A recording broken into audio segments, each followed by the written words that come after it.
Setelah mendapat izin dari Yezong, Xiaoyan dan yang lainnya pun lantas diantar ke ruang bawah tanah tempat di mana altar api kuno berada.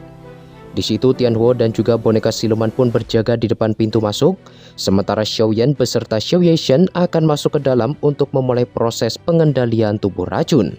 Xiao Yeshen pun sontak mengangguk perlahan. Dia lalu menarik nafas panjang mencoba menenangkan kegelisahan yang bergejolak di dalam hatinya. Setelah itu dia lantas duduk bersila di atas altar dan bersiap untuk memulai proses pengendalian tubuh racun sesuai dengan arahan dari Xiaoyan. Di sisi lain Xiaoyan pun perlahan duduk, tatapannya tertuju pada langit di mana cahaya-cahaya kecil berjatuhan seperti hujan dari angkasa. Tidak buruk, tempat ini memang sangatlah ideal. Tanpa perlu banyak usaha, suasana di sini sudah cukup untuk menekan tubuh racun secara alami. Dengan demikian mereka bisa menghindari situasi berbahaya di mana tubuh racun itu meletus di saat yang tidak tepat dan menimbulkan masalah baru. Mata Xiaoyan kemudian bergerak sedikit tertuju pada sebuah tablet batu hitam yang ada di altar. Yezong sebelumnya sudah menyebutkan bahwa tablet batu ini adalah kunci untuk mengaktifkan altar tersebut. Dengan lembut tangan Xiaoyan pun menyentuh tablet batu hitam itu dan merasakan kehangatannya mengalir dari dalamnya. Xiaoyan lalu menambahkan sedikit kekuatan pada dorongannya hingga tablet batu itu pun bergeser perlahan diiringi dengan suara retakan. Saat tablet batu itu tersingkir, sebuah lubang hitam berukuran kepala pun muncul di hadapan Xiaoyan. Ini pasti lubang yang disebutkan oleh Yezong sebelumnya. Ketika tablet batu dipindahkan, mekanisme di altar pun seolah-olah terpicu. Dinding-dinding batu di sekeliling altar pun mulai bergerak dan perlahan membentuk lingkaran yang mengelilingi Xiaoyan dan juga Xiao Yeshen. Dari luar orang-orang hanya bisa melihat dinding batu kuno yang menjulang tinggi dan menutupi segala sesuatu yang ada di dalamnya. Meskipun sinar matahari telah terkumpul di sekitar mereka, tetapi tidak ada sedikit pun nyala api yang terpancar dari lubang di tanah.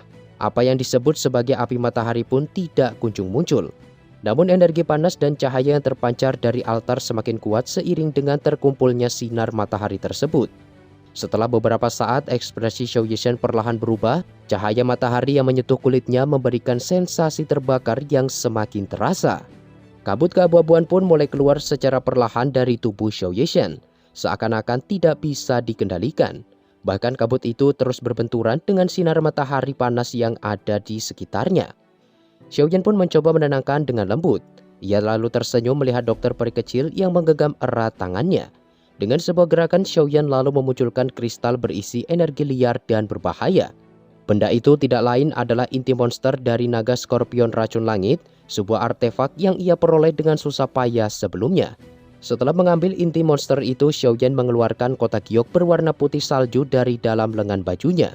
Ternyata itu adalah saliva transformasi tubuh bodhisattva, salah satu bahan langka dan penting yang telah mereka dapatkan lebih awal.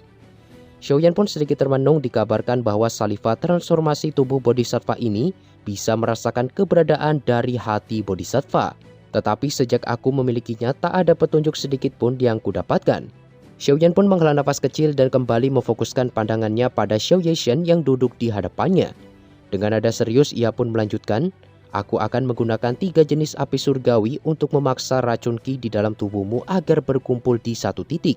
Proses ini mungkin akan sangat menyakitkan. Jika kita sampai gagal melewati tahap ini, maka langkah-langkah berikutnya tidak akan mungkin bisa dilakukan. Xiao Yeshen pun sontak mengangguk pelan. Ia jelas tahu betapa banyak usaha yang telah Xiaoyan habiskan selama bertahun-tahun demi membantunya mengatasi tubuh racunnya yang mengerikan ini. Oleh karena itu dia harus bertahan apapun rasa sakit yang akan dialaminya. Jika dia sampai menyerah sekarang, maka semua kerja keras dan pengorbanan Xiaoyan selama ini akan sia-sia. Aku harus membatalkan segel di dalam tubuhmu dan melepaskan sepenuhnya tubuh racun yang menyedihkan ini. Setelah mengatakan itu, Xiaoyan pun menarik nafas dalam-dalam karena menyadari betapa besar taruhannya. Jika ia gagal mengendalikan tubuh racun, kemungkinan besar wanita ini akan mati seketika. Xiao Yeshen pun sepertinya menyadari keraguan yang ada di dalam hati Xiaoyan. Dengan tatapan penuh keyakinan, dia pun membisikkan kata-kata yang menyenangkan. Aku sepenuhnya percaya padamu. Xiaoyan pun mengepalkan tangannya secara perlahan, merasa kekuatan dan tekadnya telah kembali. Aku sudah mempersiapkan diri untuk hari ini selama bertahun-tahun. Oleh sebab itu, aku pasti tidak akan membuat kesalahan sekecil apapun. Dengan hati-hati, Xiaoyan pun lantas mempersiapkan dirinya untuk memulai proses yang sangat berbahaya ini. Sesaat kemudian Xiaoyan lalu merapatkan jari-jarinya dan dari ujungnya api hijau giok pun perlahan terbentuk. Tangan yang dipenuhi dengan api hijau giok itu pun menekan perut Xiao Yishan dengan sangat kuat.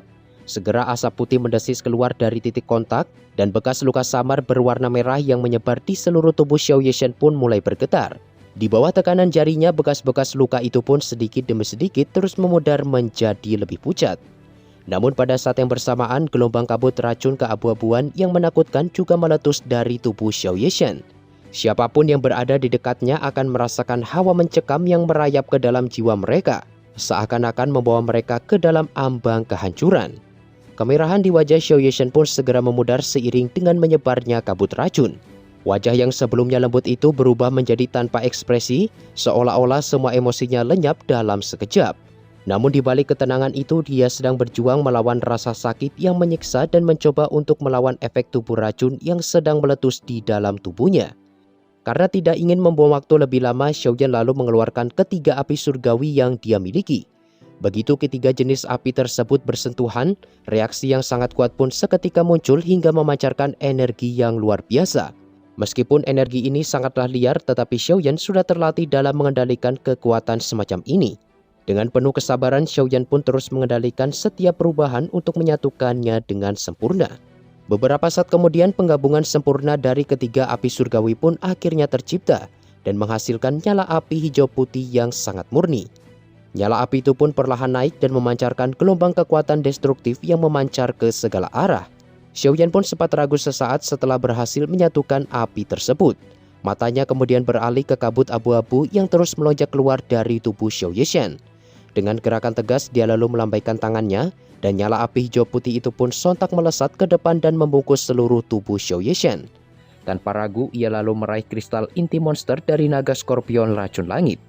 Begitu kristal itu bersentuhan dengan kulitnya, sesuatu yang aneh pun terjadi, di mana cahaya misterius terpancar keluar seolah-olah ada kekuatan besar yang terbangun di dalamnya.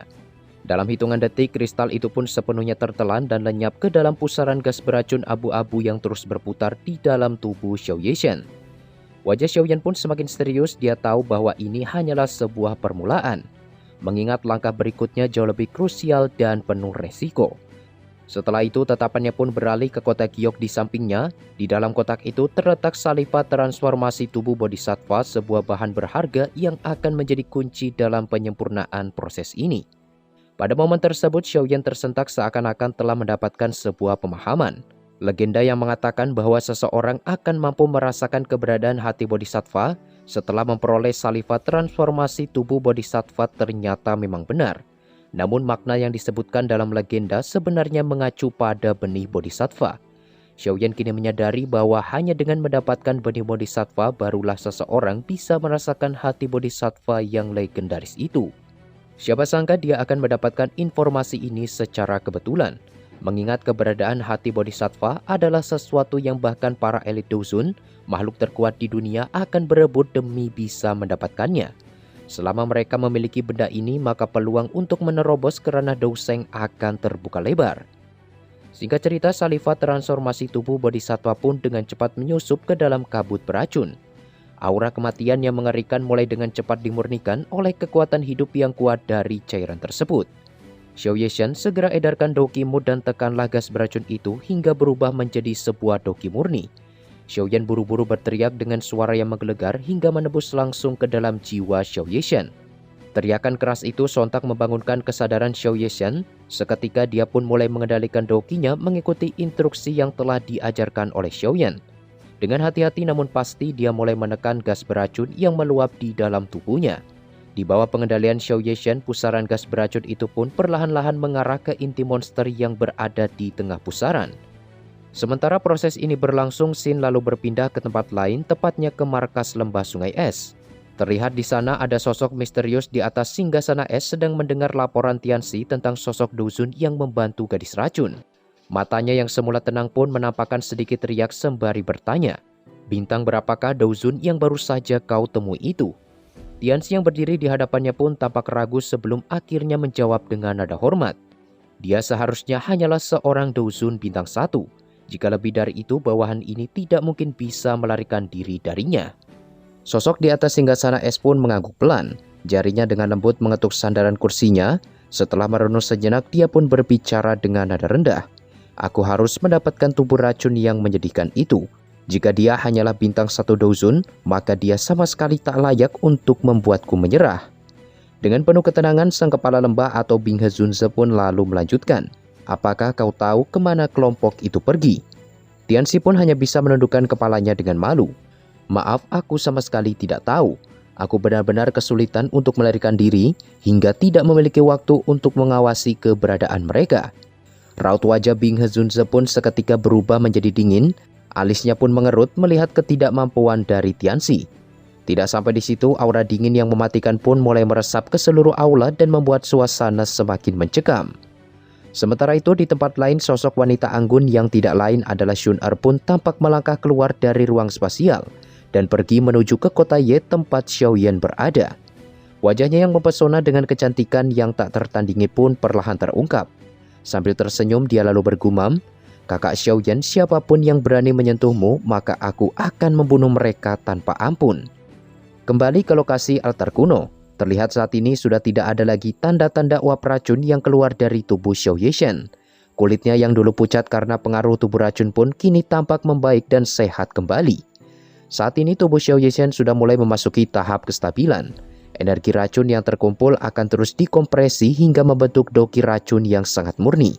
Selama proses ini, Xiaoyan pun hanya bisa menunggu, dikarenakan ia sama sekali tidak memiliki pengalaman dalam proses pembentukan doki racun tersebut. Sambil menunggu, Xiaoyan pun memandangi nyala api yang menyebar di seluruh bagian altar. Meskipun itu tidak begitu kuat, namun api ini memiliki karakteristik yang sangat cocok dalam pemurnian pil. Sebuah pemikiran pun tiba-tiba melintas di benaknya. Apakah api matahari ini bisa memperkuat keterampilan penciptaan flameku? Xiaoyan bertanya-tanya. Saat ini Life Transformation Flame yang ia miliki masih berada pada tahap awal dan masih jauh dari kata sempurna untuk membentuk teratai pembantaian. Namun jika api matahari ini dapat digunakan sebagai bahan tambahan seperti api binatang buas lainnya, maka ia akan mendapatkan keuntungan besar tanpa harus bersusah payah. Tanpa ragu, Xiaoyan pun memutuskan untuk segera bertindak. Ia lalu mengepalkan tangannya dan menarik Sun Flame ke dalam tubuhnya. Seperti yang diharapkan, api matahari pun berhasil menyatu dengan Life Transformation Flame. Bahkan efek yang ditimbulkan berkali-kali lipat lebih besar dari api binatang biasa. Karena penasaran, Xiaoyan lantas mengerahkan kekuatan spiritualnya untuk mencari sumber cahaya tersebut. Apa yang ia temukan adalah sekumpulan cairan lengket berwarna merah darah yang memenuhi dasar lubang di bawahnya. Cairan itu memancarkan energi afinitas api yang begitu kuat hingga membuat Xiaoyan terpana. Tidak heran lubang ini tak lagi menghasilkan benih api. Ternyata semua energi itu tertahan di tempat ini. Namun meskipun Xiaoyan tertarik dengan potensi energi yang luar biasa ini, ia tahu bahwa menyentuh cairan tersebut bisa sangat berbahaya. Energi yang terkandung di dalamnya terlalu liar dan tidak stabil. Satu kesalahan kecil saja bisa memicu reaksi berantai yang bahkan kekuatan spiritualnya sendiri tidak akan mampu bertahan. Tepat ketika Xiaoyan ingin meninggalkan tempat itu, matanya pun kembali tertuju pada sesuatu yang aneh. Di dalam cairan merah itu terdapat kilauan cahaya merah yang tampak berbeda dari yang lainnya. Setelah memperhatikan lebih dekat, ia melihat sebuah manik seukuran ibu jari yang terselip di dalam cairan merah tersebut. Setelah beberapa saat terdiam, ia menarik nafas dalam-dalam ketika menyadari apa yang baru saja dilihatnya. Bukankah ini adalah sebuah inti manik? Inti manik api sendiri merupakan barang langka yang dibutuhkan untuk menyempurnakan beberapa pil obat tingkat 8 ke atas. Penemuan ini jelas membuat hati Xiaoyan dipenuhi kegembiraan. Meskipun manik api ini tidak bisa dikonsumsi, namun energi di dalamnya sangatlah besar. Bahkan ahli setingkat Dozun akan menderita luka serius jika dihadapkan dengan benda ini. Tanpa pikir panjang, Xiaoyan pun segera mengerahkan kekuatan spiritualnya dan menunggu momen yang tepat untuk mengambil manik api tersebut. Setelah melalui upaya yang cukup sulit, Xiaoyan pun akhirnya berhasil mengamankan manik api dan bergegas meninggalkan area magma tersebut. Sesampainya di permukaan, Xiaoyan pun perlahan mengepalkan tangannya. Pada saat ini dia bisa merasakan afinitas api yang ada di sekitarnya tampak berkumpul seakan-akan terserap ke dalam manik api di tangannya. Sesaat kemudian sebuah perubahan pun tiba-tiba terjadi, di mana manik api tersebut tampak memancarkan nyala api yang cukup kuat. Xiaoyan pun seketika menyadari bahwa selama ini tampaknya manik tersebut telah menyerap sejumlah benih api. Dengan kata lain, benda ini bisa dia gunakan untuk memperkuat Life Transformation Flame tanpa batas. Singkat cerita, Xiaoyan lantas menyimpan manik api tersebut dan perlahan mengalihkan pandangannya ke arah Xiao Yishan.